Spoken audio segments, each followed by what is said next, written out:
Good morning dear students. आज हम second time मिल रहे हैं। मैंने पिछले जो लेक्चर था उसमें थोड़ा सा बैकग्राउंड दिया था कि न्यूक्लियर फिजिक्स और पार्टिकल फिजिक्स में क्या क्या ब्रांचेस खुलती हैं, क्या क्या स्कोप। आज मैं जल्दी से एक बार रिकलेक्ट कर देता हूँ कि अपने फिजिक्स में जो यूनिट्स हैं, पांचों यूनिट हैं न्यूक्लियर एंड पार्टिकल फिजिक्स में, उसमें क्या क्या आएगा। तो मैं एक छोटा सा आपको दूँ उससे पहले आप बता दूँ कि जो पेपर का नेचर आएगा वो वही है जो प्रीवियस के अंदर था कि अपने पास जो इसमें सेक्शन, तीन सेक्शन होंगे और तीन सेक्शन में जो पहला सेक्शन होगा उसमें छोटे छोटे सवाल आएंगे, 10 क्वेश्चन होंगे और वो हर एक सवाल 2 नंबर का होगा। 20 नंबर का अपने पास सेक्शन होगा और ये कंपल्सरी, इसमें कोई इंटरनल चॉइस नहीं होगी, तो आपको ये सारे के सारे करना ही करना है। इसके अलावा जो नेक्स्ट अपने पास सेक्शन है, जो पहले वाला सेक्शन था उसमें 50 शब्द की वर्ड लिमिट है। उसके बाद जो सेक्शन बी है वो 25 नंबर का होगा और हर एक के 5-5 नंबर के क्वेश्चन होंगे और पांचों यूनिट में से एक एक सवाल आएगा और सवाल के बीच में इंटरनल चॉइस होगी।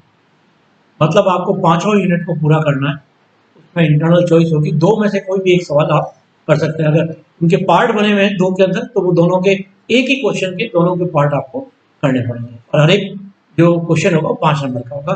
तो इसका मतलब आपको कोर्स पूरा सेक्शन ए और सेक्शन बी के अंदर आपके पास कोई चॉइस नहीं है, आपको पांचों यूनिट करनी है। जितनी आप पढ़ाई करेंगे उतना नॉलेज आपका बढ़ेगा, आपको फायदा मिलेगा। इसमें जो शब्द सीमा है वो करीब करीब 200 शब्दों की है। उस समय तक आप रख सकते हैं। जो बड़ा सेक्शन जो आ रहा है सेक्शन सी, ठीक है ना, उसमें 5 सवाल एग्जाम के अंदर आएंगे। 5 में से कोई भी आपको 3 करना है और ये जो 5 सवाल होंगे वो हर यूनिट में से एक एक सवाल आएगा। और इसकी जो शब्द सीमा है वैसे तो करीब करीब 500 शब्दों कहते हैं, परंतु जब मैथमेटिक्स इन्वॉल्व हो जाती है तो वहाँ शब्द सीमा खत्म हो जाती है। तो आप कभी कम भी हो सकता है, कभी ज़्यादा भी हो सकता है, वो डिपेंड करेगा उसके डिस्क्रिप्शन के नेचर के ऊपर। तो इसमें हर एक सवाल जो है वो 10 नंबर का है।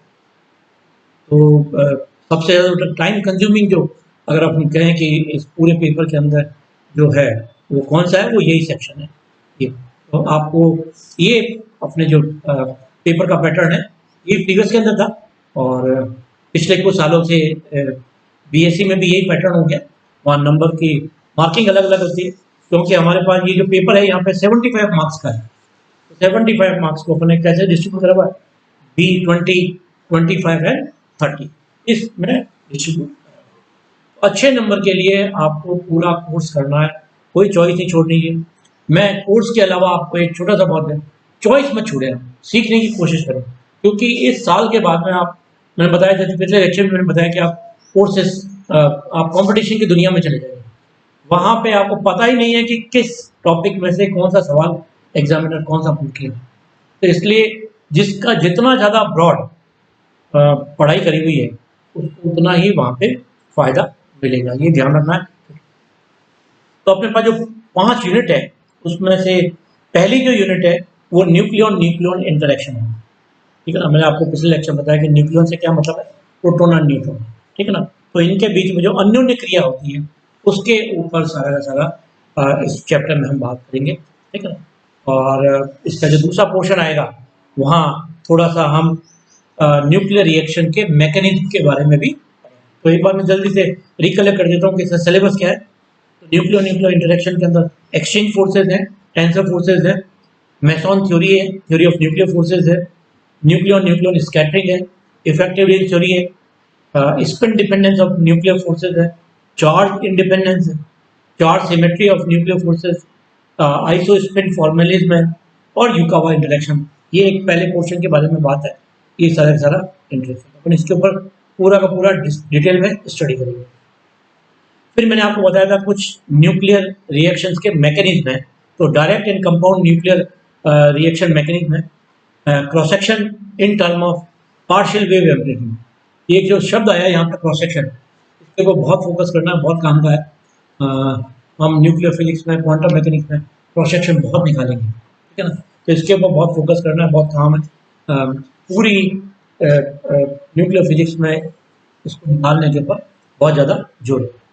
फिर कंपाउंड न्यूक्लियस आएगा, स्कैटरिंग मैट्रिक्स आएगी, रेसिप्रोसिटी थ्योरम आएगी, ब्राइट विग्नर वन लेवल फार्मूला है और रेजोनेंस स्कैटरिंग। तो ये सारी की सारी जो यूनिट बनेगी, ये पहले यूनिट के बारे में होगा। ये अपन ये डिस्कस करेंगे, इस बारे में मिल बैठ करके इसके ऊपर पूरा डिटेल अपन डिस्कस।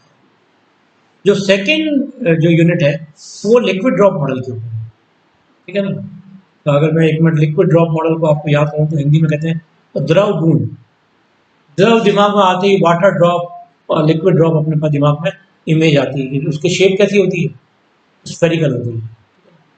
हम जानते हैं कि हमारा जो न्यूक्लियस की शेप भी है वो रफली प्योर स्फेरिकल नहीं है, ठीक है ना, एलिप्सॉइडल के रूप में लेते हैं, मगर एक स्फेरिकल शेप टाइप होती है, लिक्विड ड्रॉप की तरह होती है। तो हम यहाँ पर, आप फ्राइडे में भी कुछ पढ़ के आए हुए हैं इसके बारे में, अब हम डिटेल में स्टडी करेंगे पूरी यहाँ पर पूरा काम। तो लिक्विड ड्रॉप मॉडल है, बोर विग्नर थ्योरी ऑफ फिशन है, एक्सपेरिमेंटल एविडेंस है फॉर द शेल मॉडल। अब यहाँ पे जो नई चीज जो थर्ड ईयर से आगे जो अपन पढ़े तो वो आएगा शेल मॉडल।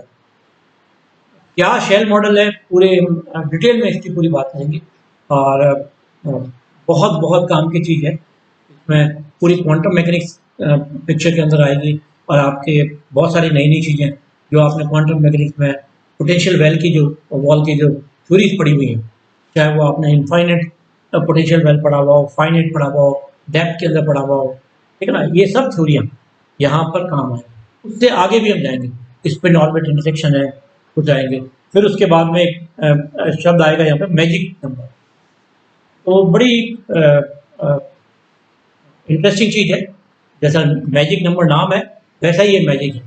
मैजिक मतलब देखा गया है नेचर के अंदर कुछ न्यूक्लियस होते हैं बहुत स्टेबल होते हैं, उनकी डिटेल पूरी स्टडी हम करेंगे कि जिनका ए या जेड, ठीक है ना, मतलब ए मतलब मैंने कहा अपन सिंपल सी बात करें कि मास नंबर है और नंबर ऑफ न्यूट्रॉन और नंबर ऑफ प्रोटॉन, जेड और एन अपन कहें तो जिनके जेड और एन 2, 8, 20 ऐसे होते हैं, ठीक है ना, वो ये नेचर के जगह वो बहुत स्टेबल होते हैं। उनकी स्टेबिलिटी ये है कि दूसरे जो न्यूक्लियस है वो डिसइंटीग्रेट होकर इस तरफ आने का प्रयास करते हैं, ठीक है ना। तो ये बहुत बहुत इंपॉर्टेंट चीज़ है। तो ये मैजिक नंबर है। तो मैजिक नंबर को कौन सी थ्योरी रिप्रेजेंट करने की कोशिश करती है वो सब हम इसके बारे में यहाँ पे कर। उसके अलावा बाद में जो नई नई चीज़ें आएंगी वो अपने पास है angular momenta and the parities of nuclear ground state है, qualitative discussion and estimation of transition rate है, मैग्नेटिक मूवमेंट है, स्मिथ लाइन है, collective model of Bohr and Mottelson का ये जो दिया हुआ है, ये सब चीज़ें के बारे में हम डिटेल में डिस्कस करेंगे। ये सेकेंड यूनिट के अंदर। और जो थर्ड यूनिट है वो बेसिकली बीटा डीके के ऊपर। बीटा पार्टिकल, हमारे बीटा का नाम सुनते ही इलेक्ट्रॉन दिमाग में आता है। यहाँ पर हम देखेंगे कि आप जानते हैं कि बीटा पार्टिकल इलेक्ट्रॉन ही नहीं होता है, पॉजिट्रॉन भी होता है, न्यूट्रिनोज भी होता है। तो यहाँ पे हम इसको बहुत जनरलाइज करेंगे, बीटा डीके के ऊपर काम करेंगे। और एक्चुअली मैं आपको सबसे पहले जो पढ़ाना शुरू करूँगा, डिस्कस करना अपन शुरू करेंगे वो बीटा डीके से करेंगे अपन। बहुत इंटरेस्टिंग है, बहुत काम की चीज़, और इसमें नई नई चीज़ें अपने को सीखने को मिली। तो इसमें बीटा डीके जो है, इसमें Fermi theory of beta decay है, ठीक है ना। उससे पहले हम shape of the beta spectrum के बारे में बात करेंगे, ठीक है ना। फिर जो अपने पास फर्मी थ्योरी है उसमें हम डीके, टोटल डीके रेट निकालेंगे, और उसके बाद में angular momentum parity selection rule लेंगे। फिर एक कंपेरेटिव हाफ लाइफ। देखो आपको पता, हाफ लाइफ आपने रेडियो एक्टिविटी में सुनी हुई है, मगर उससे रिलेटेड एक यहाँ पे टर्म आएगी, उसका नाम चेंज करा हुआ है, कंपेरेटिव हाफ लाइफ। एक छोटी सी बात का ध्यान रखना कि अगर वैज्ञानिकों को नई खोज करते करते पुरानी से कोई रिलेटेड चीज़ मिलती है तो वो उसी के ऊपर नाम रख देते हैं। जैसे मैं आपको एग्जांपल के लिए बात छोटी सी बताऊँ कि एक्सरे का इन्वेंशन कैसे हुआ। जब W.C. रॉन्जन 1895 के अंदर अपनी लैब में काम कर रहे थे तो उनको जब discharge of electricity through tubes, है ना, वैक्यूम में से कर रहे थे, उन्होंने इलेक्ट्रॉन का एक बीम निकाला और उसको स्ट्राइक कराया किसी मेटल के ऊपर, तो उन्होंने देखा कि वहाँ पर कुछ ऐसी किरणें भी निकलती थी जिनके बारे में नॉलेज नहीं थी, ठीक है ना, अज्ञात किरणें, ठीक है ना। उनका पता वहाँ पे नियर बाय कोई फोटोग्राफी फिल्म पड़ी हुई थी, उनसे पता पड़ा कि वो एक्सपोजर के लिए लगाई भी नहीं थी, मगर वो एक्सपोज हो चुकी थी, जबकि वो नहीं थी, वो एक्सपोज नहीं होनी चाहिए थी, मगर वो एक्सपोज हो गई थी। तो उसका जो कारण था ना, ये पता पड़ा कि भाई जब ये प्रैक्टिकल करते थे, जब रंजन की टीम प्रैक्टिकल करती थी तब ये घटना होती थी, अदरवाइज नहीं होती थी। तब उन्होंने एकदम दिमाग में आया कि जब हम प्रैक्टिकल करते हैं तो यहाँ से कुछ अज्ञात किरणें निकलती हैं। गणित के अंदर हम जानते हैं कि गणित के अंदर जब भी हम कोई भी इक्वेशन बनाते हैं, कुछ भी करते हैं, वह अज्ञात राशि को ले लेते हैं कि माना अज्ञात राशि x है। तो रंजन को भी लगा कि यहाँ पर कोई अज्ञात किरणें आ रही है, तो उन्होंने इंस्टेंटली ये कह दिया कि यहाँ पे कोई x किरण निकल रही है, और आप देखिए कि वही उन किरणों का नाम हो गया। और आपको अगर एक छोटी सी घटना के बारे में बताऊं कि मैं आपको नोबेल प्राइज जो मिलना शुरू हुए, तो जो नोबेल प्राइज की फिजिक्स के अंदर जो शुरुआत हुई है, वो W.C. रंजन को ही पहला नोबेल प्राइज मिला, और वो एक्स रे की खोज के लिए। आप देखिए कि वैज्ञानिक नाम कहाँ से लेते हैं, ठीक है ना, छोटा सा इंसिडेंट है, वहां से नाम ले लेते हैं। तो मैं अभी आपको बताता था कंपेरेटिव हाफ लाइफ, ये भी वैज्ञानिकों ने हाफ लाइफ से ही डिराइव करा। उसके बाद में कुछ ट्रांजिशन आएंगे, कुछ अलाउड होंगे, कुछ फॉरबिडन होंगे, हम देखेंगे कुछ सिलेक्शन रूल होंगे, और कुछ ट्रांजिशन उनको फॉलो करेंगे, वो तो अलाउड होंगे, और जो फॉलो नहीं करेंगे वो फॉरबिडन ट्रांजिशन की कैटेगरी में आएंगे। फिर मैंने कहा सिलेक्शन रूल्स होंगे, और फिर हम कहेंगे पैरिटी वायलेशन। तो पैरिटी के बारे में देखिए कि पैरिटी क्या होती है। पैरिटी में बेसिकली हम रिफ्लेक्टेड सिस्टम में वेव फंक्शन का बिहेवियर देखें। रिफ्लेक्टेड सिस्टम का मतलब है कि हम कोई एक वेव फंक्शन पे ऑपरेटर लगाएं, इस तरीके से अप्लाई करें कि जहां कहीं भी वेक्टर आर है वो माइनस आर में कन्वर्ट हो जाए, तो हम कहते हैं कि हम पैरिटी ऑपरेशन हमने लगा दिया, अप्लाई कर दिया। तो parity operator R, vector R को माइनस आर में कन्वर्ट कर दिया। तो मैं अगर इसको सिंपल सी एक लाइन में यहाँ पे काम कर रहा हूँ, तो अगर मैं मान लो मैंने पैरिटी ऑपरेटर लगाया और ये शाई आर है, तो ये बन जाएगा शाई ऑफ माइनस ऑपरेटर लगाने के बाद। और ये जो शाई ऑफ माइनस आर और शाई ऑफ आर के बीच में रिलेशन क्या है, ये हो सकता है कि दोनों बराबर भी हों, एक दूसरे के नेगेटिव साइन भी हो। इसके ऊपर हम जब भी टॉपिक मिलेगा तो हम डिटेल में बाद में डिस्कस करेंगे, और वहां से इसको आगे लेकर के जाएंगे। तो यहाँ पे हम छोटा सा इसके ऊपर भी काम करेंगे, जो अपनी थर्ड यूनिट है पैरिटी वायलेशन, है ना। फिर इसमें two component theory of neutrino decay आएगी, detection and the property of neutrinos कुछ काम करेंगे, गामा डीके के बारे में करेंगे, मल्टीपोल ट्रांजिशन ऑफ न्यूक्लियस करेंगे, angular momenta and parity selection rule करेंगे। एक छोटा सा शब्द आएगा इंटरनल कन्वर्जन, ये बड़ा इंपॉर्टेंट चीज है। न्यूक्लियस के अंदर से जो बीटा पार्टिकल आ रहे हैं, ठीक है ना, वो तो आ ही रहे हैं, जबकि नाभिक के अंदर हम जानते हैं कि इलेक्ट्रॉन होते नहीं।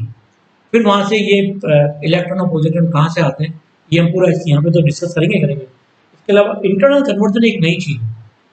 इसमें क्या होता है कि जो ऑर्बिटल इलेक्ट्रॉन होता है उसकी फाइनाइट प्रोबेबिलिटी होती है कि वो न्यूक्लियस में पेनिट्रेट कर सकता है। तो कई बार जब पेनिट्रेशन के दौरान ये आता है तो वहाँ पे अन्योन्य क्रिया के द्वारा इसको इजेक्ट कर दिया जाता है न्यूक्लियस से, एटम से बाहर न्यूक्लियस के अंदर। इस पर्टिकुलर जो इंसिडेंस है इसको हम कहेंगे इंटरनल कन्वर्जन। तो इंटरनल कन्वर्जन में प्रोटॉन और न्यूट्रॉनों से इलेक्ट्रॉन या पॉजिट्रॉन नहीं आ रहे हैं, ये ऑर्बिटल इलेक्ट्रॉन होंगे। तो ये एक नई चीज़ है, ये सब हम इसके बारे में यहाँ इसी तरीके से एक छोटा सा यहाँ पर शब्द होगा न्यूक्लियर आइसोमेरिक। तो ये जो 3 यूनिट है स्पेशली, मैं इन तीनों के बारे में आपसे अपन इस बारे में पूरा डिस्कस करेंगे।